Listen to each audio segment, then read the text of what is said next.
सूरज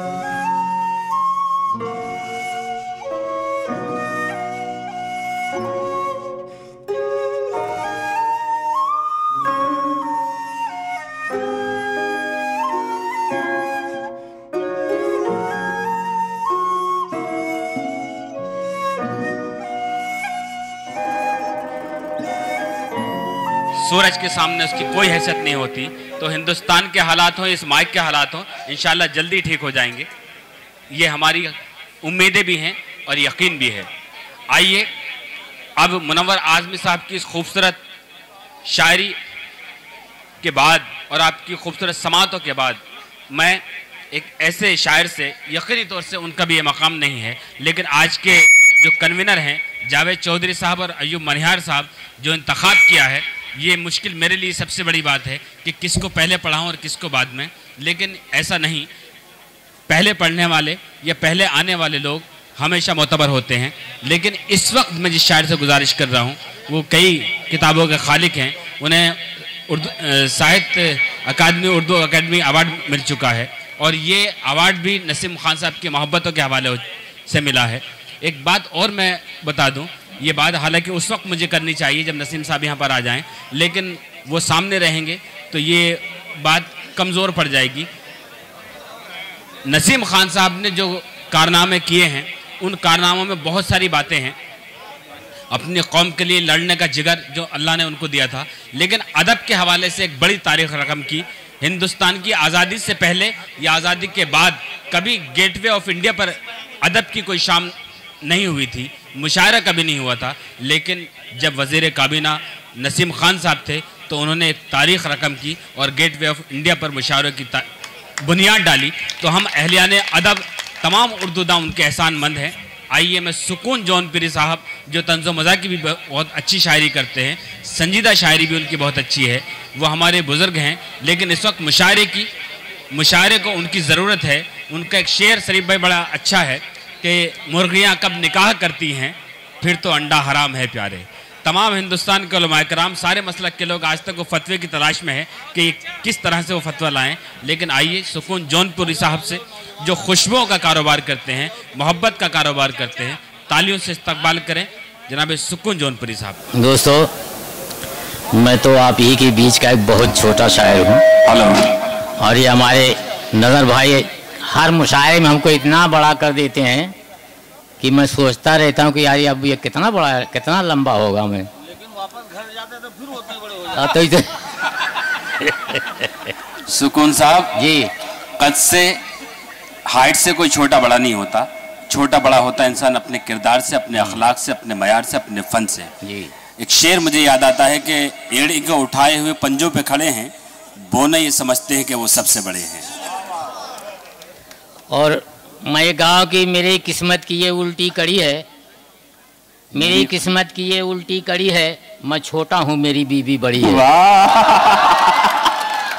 वाह वाह वाह, क्या कहने, वाह वाह वाह। और नजर भाई देखें जी, हजरत देखें चार मिसरे। कभी कभी सुकून साहब भी उनको बड़ी अम्मा कह देते हैं। सुने दोस्तों, हाँ देखिए, खुदा जब राज बातिल खोलता है, क्या कहने, शेर देखें गालिब भाई।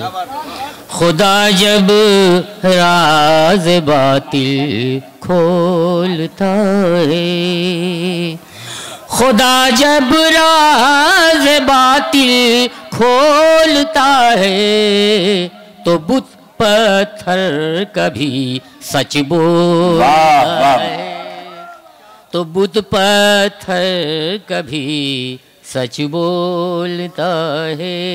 क्या कहने गालिब भाई, तो जो चाहूंगा इरशाद।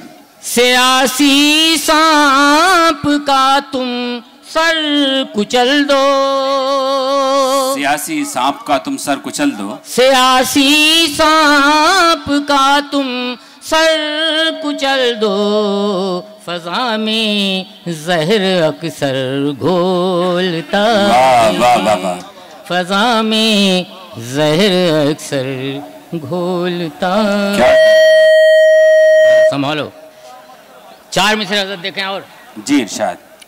अब रहनुमा ना आएगा बानी ना आएगा। दोस्तों जहाँ तक आवाज नहीं जा रही है, बानी ना आएगा। अब रहनुमा ना आएगा बानी ना आएगा, अब रहनुमा ना आएगा बानी ना आएगा, कोई वफा की लेके निशानी ना आएगा, अल्लाह ना करे, कोई वफा की लेके निशानी ना आएगा। वाह। और साहिल पे अपनी प्यास लिए तुम खड़े रहो, साहिल पे अपनी तो प्यास चाहूंगा लिए तुम खड़े रहो, साहिल पे अपनी प्यास तू लिए तुम खड़े रहो। अंजुम लखनवी साहब जी, तो जो चाहूंगा इरशाद। बंद होगी। साहिल पे अपनी प्यास लिए तुम खड़े रहो, साहिल पे अपनी प्यास लिए तुम खड़े रहो, हिस्से में एक बूंद भी पानी न आएगा, हिस्से में एक बूंद भी पानी न आएगा। और मिट्टी का हर खिलौना है सोने के भाव में, मिट्टी का हर खिलौना है सोने के भाव में, मिट्टी का हर खिलौना है सोने के भाव में, मिट्टी का हर खिलौना है सोने के भाव में। अब इससे बढ़ के दौर गहरानी न आएगा, कहने भाई अच्छा है, बहुत अब अच्छा है। इससे बढ़ के दौर गहरानी न आएगा। मैं समझ रहा हूँ नजर भाई इधर उधर घूम मचल रहे हैं, ऐसा रहे हैं, ये चाहते हैं कि मैं मिजाज में सुनाऊं, और ये जी क्योंकि मैं आपको बूढ़ा देखना नहीं चाहता। शुक्रिया शुक्रिया। 14 पोती पोता है इनके माशाल्लाह। हाँ अल्लाह का करम है, बड़ी मेहनत की है इन्होंने।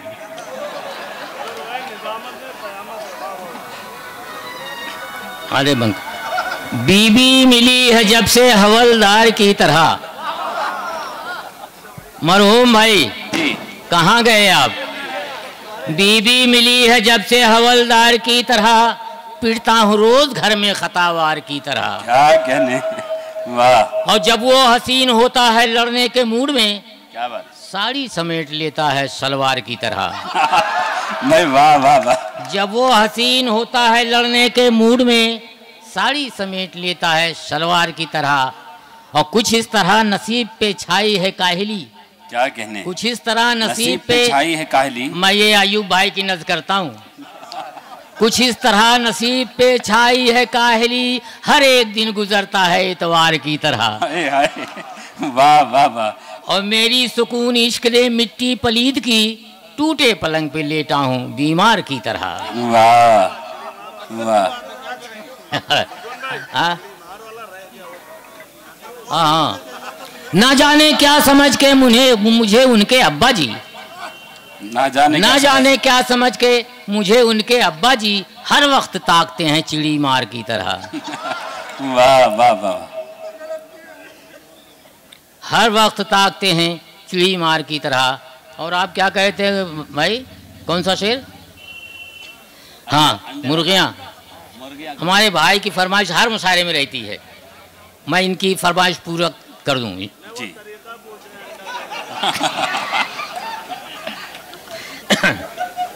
जिंदगी बेलगाम है प्यारे, जिंदगी बेलगाम है प्यारे, जिंदगी बेलगाम है प्यारे, इसकी भी रोकथाम है प्यारे। और औरतों में है कौन सी खूबी, औरतों में है कौन सी खूबी, औरतों में है कौन सी खूबी, सारा आलम गुलाम है प्यारे। वाह। सारा आलम गुलाम है प्यारे। और घुस गया मैं पड़ोस के घर में, घुस गया।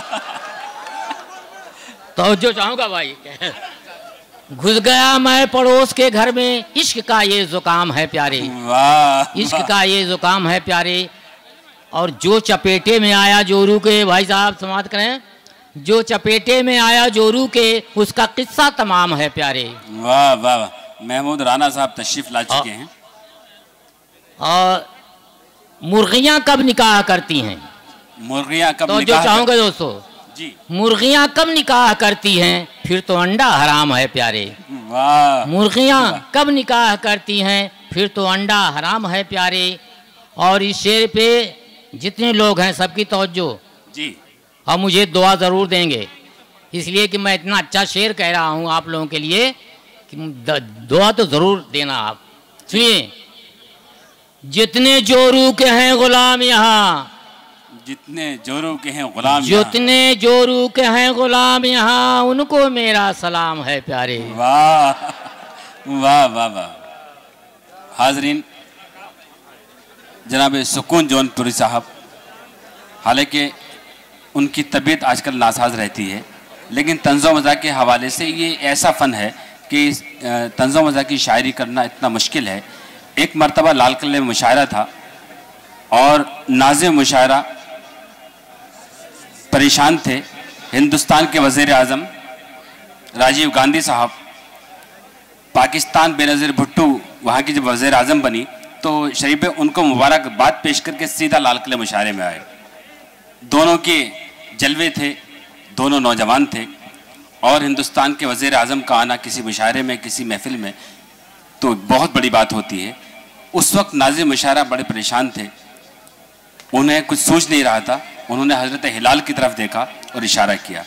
जनाब हिलाल सेवारवी साहब ने 4 मिसरे वहाँ फिलबदी कहे, और उसकी सदाकत, उसकी दलील ये है कि वो 4 मिसरे 28 मरतबा पढ़े गए और मुशायरा वहीं उन्हीं पर ख़त्म हुआ। तो फ़न एक ऐसी चीज़ है कि अल्लाह जिसको नवाज दे, बड़ी बात है। वो 4 मिसरे मैं आपको सुनाता हूँ कि रश्क होता है तेरी किस्मत पर, क्या तेरे हाथ को लकीर मिली, यूं तो सब नेमतें मिली थी तुझे, अब पड़ोसन भी बेनज़ीर मिली। यकीन मानिए वहाँ के लोगों ने ये बताया है, आज भी हयात हैं कुछ लोग, कि राजीव गांधी साहब शर्म से लाल हो चुके थे और उनका बस चलता तो वहीं डाइस में वो गड़ जाते। बहुत देर के बाद जब वो मिसरे दोहराए गए और मुस्तकिल सिलसिला चलता रहा तो वो बर्दाश्त नहीं कर सके और मुशायरे से उठ के चले गए। लेकिन ऐसा माहौल नहीं। शायरी एक ऐसा फ़न है कि जो जिंदा दिली और जिंदा लोगों के लिए एक बड़ी दवाई का काम करती है, मेडिसिन का काम करती है। शायरी मुरझाए हुए चेहरों को खिलाने का काम करती है।